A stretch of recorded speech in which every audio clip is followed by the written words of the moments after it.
అయితే సరే ఈ సీజేపీ మూవ్‌మెంట్ వచ్చింది పక్కన పెడితే, సీజేపీ ప్రొటెస్ట్‌లో దారుణంగా పోలీసులు బ్రుటాలిటీ చూపిచ్చిర్రు స్టూడెంట్స్ మీద అని దేశం మొత్తం మాట్లాడుకున్నది.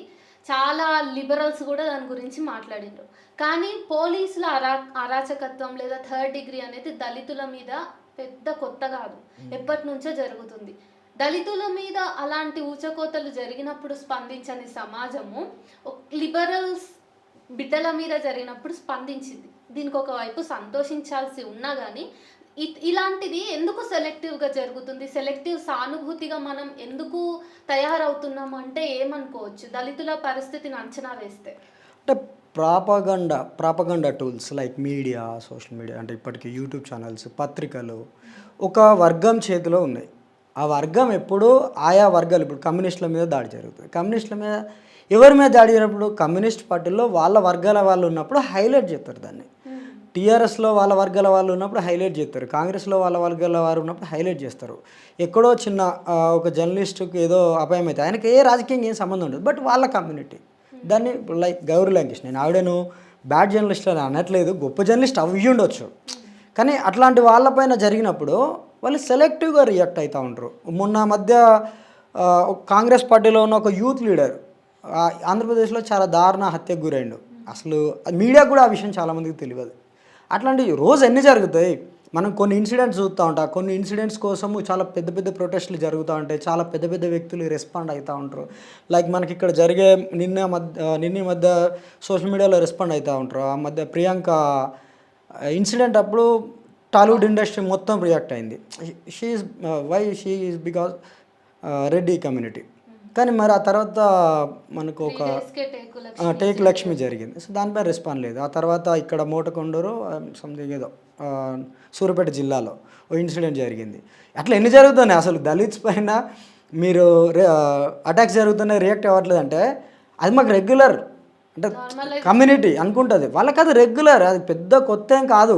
అసలు నిజానికి వాటి మీద మేము రెస్పాండ్ కావాలని కూడా కమ్యూనిటీ అనుకోదు. ఎందుకంటే రెగ్యులర్గా జరిగే వాటిపైన ఇది మన జీవన విధానంలో అంతర్భాగం అనుకుంటారు వాళ్ళు, అంతే. వాళ్ళకి కొత్త ఏం కాదు దాడులు, హత్యలు. అయితే ఇది పక్షపాతంగానే పక్కకు పెడతారు.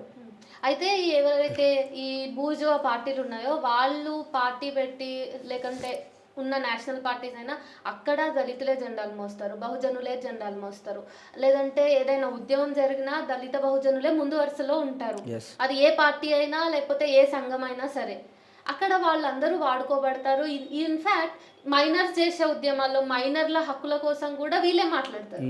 ఒక ముస్లింకి ఏదైనా జరిగితే కూడా వీళ్ళు మాట్లాడతారు. కానీ దళితులకు లేదా బహుజనులకు కులంని చూసి ఏదైనా అట్రాసిటీ జరిగినా, నార్మల్గా అట్రాసిటీ జరిగినా వాళ్ళ కోసం ఉద్యమం బలపరచాలి అంటే ముస్లిమ్స్ ఉండరు, ఏ పార్టీల వాళ్ళు ఉండరు, ఏ సంఘాల వాళ్ళు ఉండరు, అసలు ఎవరు ఉండరు.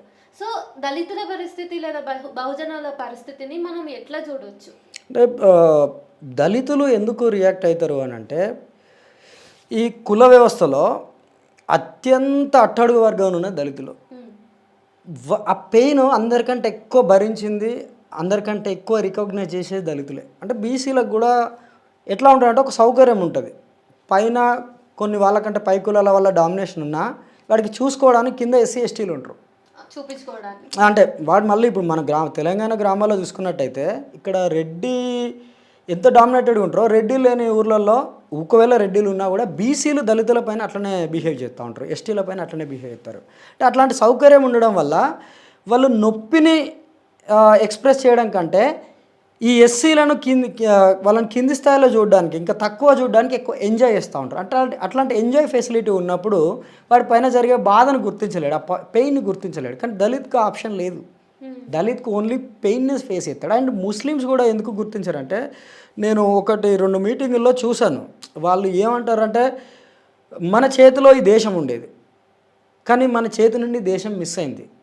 మనం పూర్తిగా తిరిగి దేశాన్ని మన చేతిలోకి తెచ్చుకోలేం, కానీ అధికారంలో మనం భాగస్వామ్యం అవ్వాలనే ఆలోచనలు ఉంటారు. అంటే వాళ్ళ పవర్ టేస్ట్ అనేది వాళ్ళకి తెలిసి అనుభవించున్నారు. వాళ్ళ ఆలోచనలు ఎప్పుడు అట్రాసిటీ అనకంటే కూడా మనం పవర్లో భాగస్వామ్యం అయిదామని ఉంటుంది. ఈ దళితుల పరిస్థితి ఇట్లా ఉండదు. వాళ్ళు ఏ రంగంలోనైనా ఎట్లనైనా వాళ్ళ అట్రాసిటీని ఫేస్ చేస్తారు. ఈవెన్ బీసీలు, ముస్లిమ్స్ కూడా దళిత్స్ పైన ఈ వివక్ష చూపిస్తూ ఉంటారు.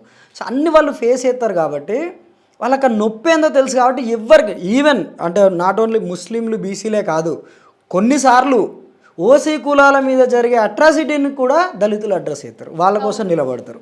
అంటే డాక్టర్ అంబేద్కర్ లాంటి వాళ్ళు, కాన్షీరామ్ లాంటి వారు మేబీ ఆ సమాజం నుంచి రావడమేమో, అంటే అంత బలమైన వ్యక్తులు. అండ్ ఇంకొకటి సోషల్లీ అత్యంత అట్టడుగున ఉండడం వల్ల ఆ పెయిన్ వాళ్ళకి తెలుసు, అందరికంటే ఎక్కువ తెలుసు కాబట్టి ఎదుటోడి బాధను వాళ్ళు అర్థం చేసుకోగలరు. అందుకే వాళ్ళు ముందు వరుసలోకి వచ్చి ఫైట్ చేస్తారు.